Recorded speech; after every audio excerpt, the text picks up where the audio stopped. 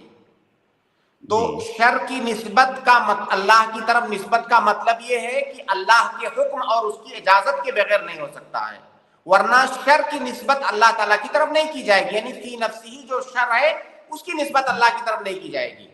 وہ شر اللہ کی اجازت اور اس کے حکم کے بغیر آپ کو نہیں پہنچ سکتا ہے، یہ نسبت کا مطلب ہے. تو مطلب کسی کو بتانا ہو کہ مجھ پہ یہ حالات ہیں تو ہم یہ کہیں کہ یہ ہماری طرف سے ہی ہے، مطلب ہم ہی نے اپنی جانوں پہ ظلم کیا ہے، تو یہ ہماری طرف سے نہیں، طرف سے تو اللہ تعالیٰ کے طرف سے مطلب ہونے کا اللہ نے حکم دیا ہے، اللہ نے اجازت دی ہے تو وہ شر آپ کے اوپر آیا ہے. ہاں اس کا سبب کبھی کبھی اس کا سبب آپ کے اعمال بھی ہو سکتے ہیں، تو ہماری طرف سے نہیں ہے، سب کچھ اللہ کی طرف سے ہی ہے، اللہ کی اجازت اور اس کے حکم کے بغیر نہیں آ سکتا.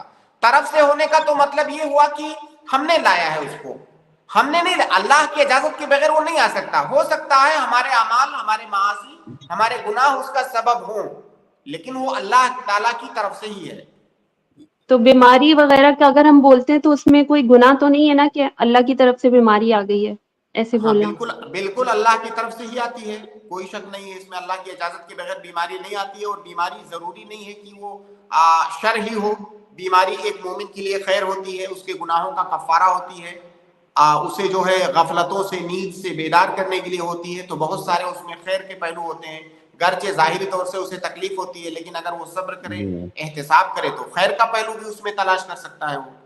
ٹھیک ہے، جزاک اللہ خیر، شکریہ. بہت بہت شکریہ. اس کے بعد میں اگلے گیسٹ کو ایڈ کر رہا ہوں. سسٹر شمع، آپ اپنا سوال کریں. جی سسٹر شمع، میں نے آپ کو ایڈ کیا، آپ کو آواز آ رہی ہے تو انمیوٹ کریں اور جلدی سے اپنا سوال پوچھیں. السلام علیکم ورحمۃ اللہ وبرکاتہ. وعلیکم السلام ورحمۃ اللہ وبرکاتہ. ہاں ایک سوال پوچھنی تھی ہم کو. جی جی. کیا خواتین اذان سے پہلے نماز پڑھ سکتی ہیں کیا؟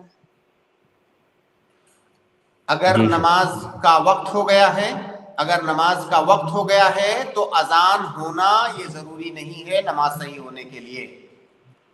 اگر وقت ہو گیا ہے تو مان لیجئے جیسے عصر کی اذان یا عصر کا وقت 4 بجے شروع ہو رہا ہے، فرض کیجئے اب مؤذن صاحب 4:30 بجے اذان دے رہے ہیں، تو ضروری نہیں ہے کہ آپ شیخ میری آواز کیا بولے؟ نہیں بالکل واضح ہے سر. آپ کا شاید نیٹ ورک پرابلم ہوگا، آپ بعد میں سن لیجئے گا اس کو. آواز ہمارے یہاں کلیئر آ رہی ہے. میں عرض یہ کر رہا تھا کہ نماز صحیح ہونے کے لیے نماز کا وقت ہونا ضروری ہے، اذان ہونا ضروری نہیں ہے. اگر نماز کا وقت ہو گیا ہے اور اذان سے پہلے آپ نے نماز پڑھ لیا وقت ہونے کے بعد تو آپ کی نماز صحیح ہے. قبلہ فائنڈ اپلیکیشن جو ہوتا ہے اس میں نماز کا وقت جو دیا رہتا ہے، کیا اس حساب سے پڑھ سکتے ہیں کیا کہیں اگر باہر نکلنا ہے؟ دیکھیے بہن، اپلیکیشنز تو بہت سارے ہیں، اب آپ کے پاس کیا ہے اس کو میں نہیں بتا سکتا. بہرحال جو ام القرآ کی توقیت ہے اس کا جو ٹائم ٹیبل ہے آپ اس کو استعمال کریں، آتھینٹک ہے انشاءاللہ. ٹھیک ہے سسٹر. ٹھیک ہے، السلام علیکم. وعلیکم السلام. سمجھ میں آئی نا آپ کے بات؟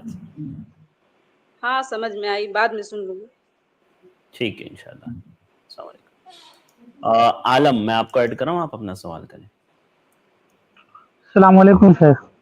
وعلیکم السلام. شیخ میرا 2 سوال ہے میرے چھوٹے سے. سوال ایک نماز کے تعلق سے ہے. ہم تشدد میں جیسے ہماری نماز چھوٹ جاتی ہے اور آخری تشدد میں ہم بیٹھتے ہیں تو امام کے سلام پھیرنے کے بعد کھڑے ہوں گے یا پہلے؟ اور میرا دوسرا سوال ہے، پہلے ایک لے لیتے ہیں. ہاں کیا ہے سوال بھائی کا شیخ؟ کیا آواز تھوڑی کر دیں. تشہد کہتے ہیں بھائی، تشدد نہیں، تشہد اس کو کہتے ہیں. بھائی کا سوال یہ ہے شیخ، تشہد میں اگر ہم جا کر کے ملے ہیں اور ہماری رکعتیں چھوٹی ہیں تو ہم کب کھڑے ہوں گے؟ امام کے سلام پھیرنے سے، یعنی مکمل سلام پھیرنے سے پہلے کھڑے ہوں گے یا اس کے بعد کھڑے ہوں گے سلام پھیرنے کے بعد؟ جب امام دوسرا سلام پھیر کے فارغ ہوگا تب کھڑے ہوں گے. یہ ان غلطیوں میں سے ہے جو بہت سارے لوگ کرتے ہیں. بہت سارے علماء نے تو یہاں تک کہا ہے کہ اس آدمی کی نماز باطل ہو جائے گی اگر امام نے کمپلیٹ سلام نہیں پھیرا ہے, اس سے پہلے آپ کھڑے ہو گئے تو امام آپ انتظار کیجئے, امام پہلا اور دوسرا دونوں سلام سے جب فارغ ہو جائے اس کے بعد آپ کھڑے ہوئیے.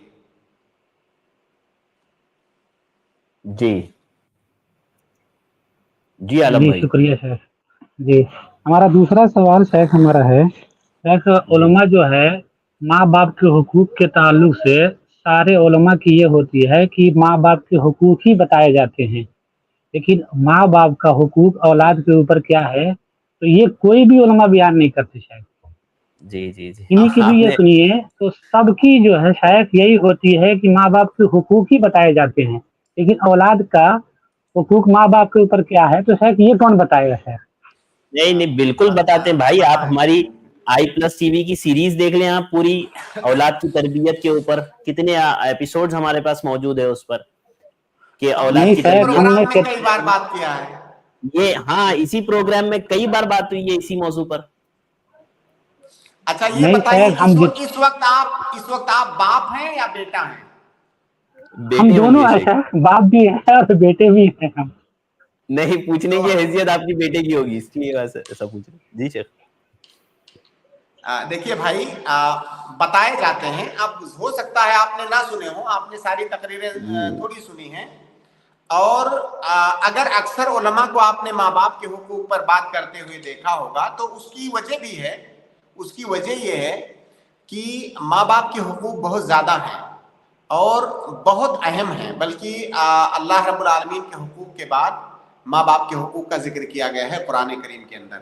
اور ماں باپ کے حقوق کے ساتھ زیادتیاں بھی بہت زیادہ ہوتی ہیں ہمارے معاشرے اور سماج میں, خاص طور سے جب ماں باپ بوڑھے ہو جاتے ہیں, کمزور ہو جاتے ہیں, جو پوری زندگی اپنے اولاد کو اپنی پوری جوانی ان کو دے دیتے ہیں, اس کے بعد جب وہ بوڑھے ہو جاتے ہیں, کمزور ہو جاتے ہیں, تو ان کے ساتھ زیادتیاں ہوتی ہیں, ان کے حقوق کی پامالی ہوتی ہے.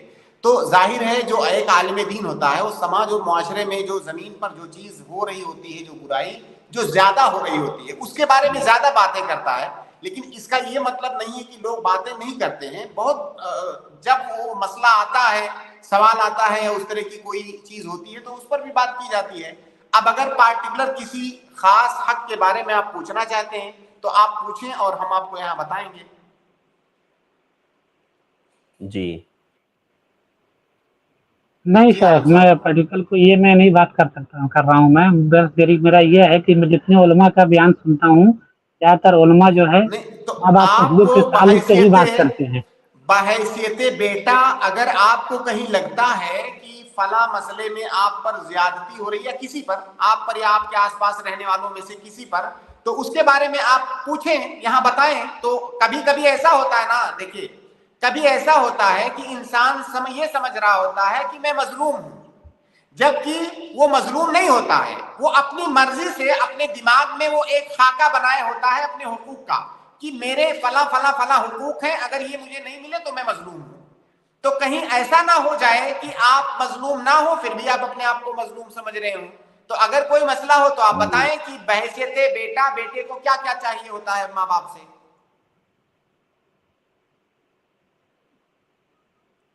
بلکہ جو میں نے دیکھا ہے شیخ, میں نے جو ملاحظہ کیا ہے, دیکھیے زیادتیاں دونوں طرف سے ہوتی ہیں, لیکن جو میرا مشاہدہ ہے وہ یہ کہ اپنے معاشرے میں ماں باپ اپنے بچوں کو سب کچھ دے دیتے ہیں. سب کچھ دینے کے بعد بھی اگر کہیں پر تھوڑی سی کوتاہی ہوتی ہے تو بچے سمجھتے ہیں کہ یہ میرا حق ہے جو کہ میرے ماں باپ مجھے نہیں دے رہے ہیں. جیسے میں آپ کو ایک مثال دوں جو تقریباً پورے ہندوستان میں رائج ہے, تقریباً جیسے بیٹے کی شادی ہوئی, اب بیٹا جب بالغ ہو گیا تو بیٹے کا خرچہ ماں باپ کے اوپر نہیں ہے, ماں پر تو ویسے بھی نہیں ہے. ماں پر تو وہ بحیثیت عورت, اس پر کوئی بھی چیز واجب نہیں ہے مالی اعتبار سے, باپ پر ہی ہوتا ہے. جب بچہ بالغ ہو گیا اب باپ کے اوپر کوئی بھی چیز واجب نہیں ہے اس کے تئیں کہ اس کو نانو نفقہ دے. بیٹا جائے, خود کمائے, خود شادی کرے, خود بیوی کا مہر دے, بیوی کے لیے خود گھر بنائے, بیوی کا خرچہ, بچوں کا خرچہ اپنے خود پورا کرے, یہ اس کی ذمہ داری ہے. آپ بتائیے ہندوستان میں کتنے % بچے ایسے ہیں جو اس بات کو جانتے ہیں کہ بالغ ہونے کے بعد میرے باپ پر میرے لیے کچھ بھی واجب نہیں ہے. ہاں اگر محنت مزدوری کرنے کے بعد بھی میں نہیں پورا کر پا رہا ہوں اپنا خرچہ اور میرے والد صاحب غنی ہیں تو وہ مجھے صرف اتنا دیں گے جس سے میرا خرچہ چل جائے، مجھے عیش کرانا ان کی ذمہ داری نہیں ہے۔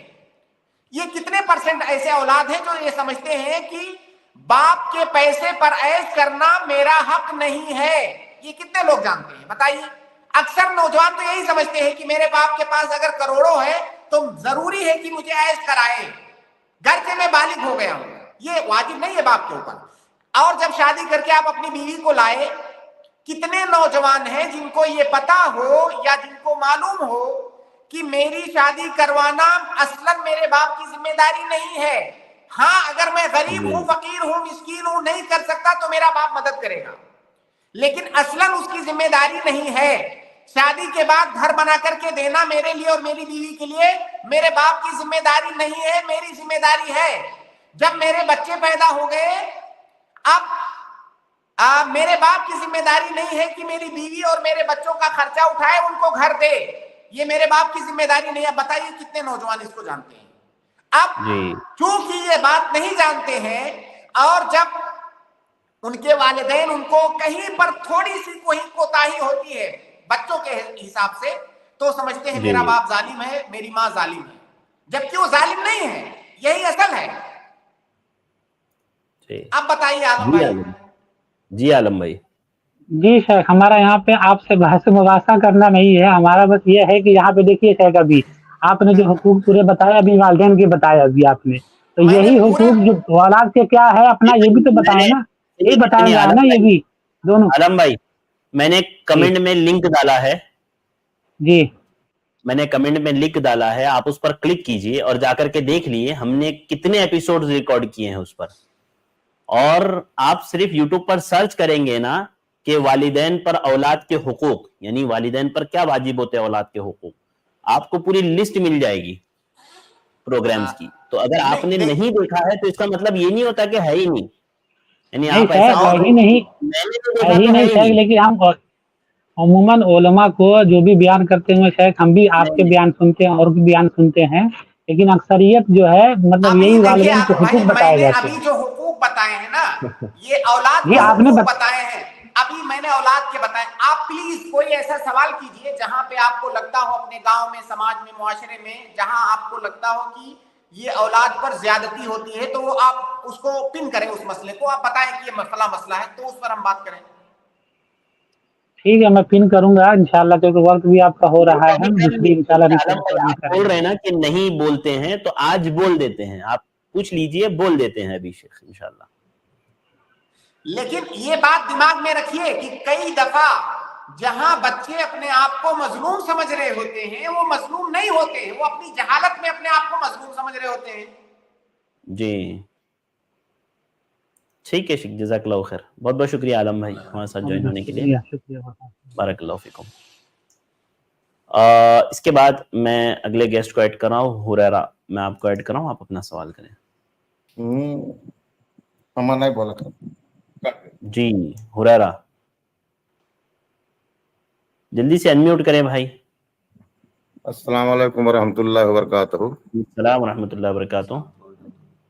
تو شیخ میرا سوال یہ ہے، پہلے تو میں قریب 8-9 سال سے بیمار ہوں، میرے کمر میں چوٹ لگ گیا، چوٹ لگنے کی وجہ سے دوا کوئی کام نہیں کر رہا ہے، تو میں یہ سمجھتا ہوں کہ حضور صلی اللہ علیہ وسلم کے نزدیک یا اللہ کے نزدیک کون سے جو جامع دعا جو پڑھا جائے جو کبھی مطلب کچھ مجھے فائدہ پہنچا سکے۔ اچھا دوسری بات، دوسرا سوال آتی ہے اسی کے بیماری کے تعلق سے کہ پہلے میں سائیکل سے چلتا پھرتا، چوٹ لگنے کی وجہ سے میں اٹھ بیٹھ نہیں پاتا، سائیکل سے آتا جاتا ادھر ادھر مارکیٹ اور دوسری اور مسجد بھی جاتا کمتی میں، تو مسجد میں ایسا فجر میں نہیں جا پاتا، لیکن باقی وقت میں الحمدللہ میں تین ٹائم جاتا تھا، لیکن اب دھیرے دھیرے مجھے بیماری بڑھتی گئی اور کیا نام ہے ٹائفائڈ کا مریض ہو گیا، اس لیے اب گھر پر ہی، یہاں تک کہ میں جمعہ پڑھنے نہیں جا پاتا، کرسی پہ بیٹھ کے نماز پڑھتا ہوں، تو کیا یہ اللہ کے یہاں مجھے اس کا کوئی خمیازہ بھگتنا پڑے گا، یا اور میں جان بوجھ کے تو نہیں بیٹھتا ہوں، تو اس لیے میں آپ لوگوں پہلے آپ کے دوسرے سوال کا جواب دیتے ہیں۔ اگر بھائی آپ بیمار ہیں تو بیمار آدمی سے جمعہ اور جماعت ساقط ہوتی ہے،